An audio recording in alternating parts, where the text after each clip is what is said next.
Ассалаумағалейкум ағайын, қадірменді көрермен. Мінекей бүгін сіздердің алдыларыңызда Меркі таулы шатқалы.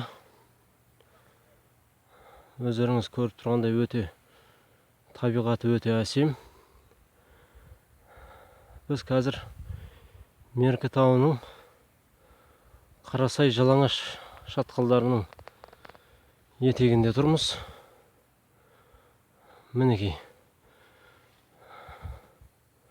солтүстіктік ағайындарға айтатынымыз, мінекей алысқа сапар шекпей осы өзіміздің елде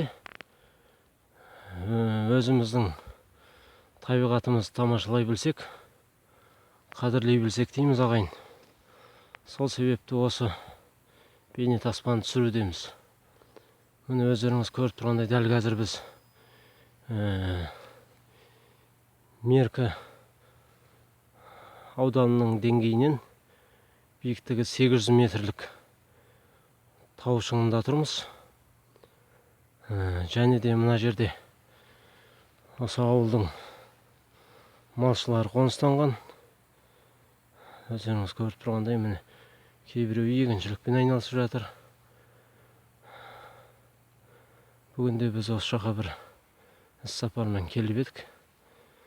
Және де осы бір бейнетаспаның сіздермен біздер бір куәгер болатын сияқтымыз. Не деген әсем табиғат. Өздеріңіз көріп тұрғандай бәрі өте тамаша.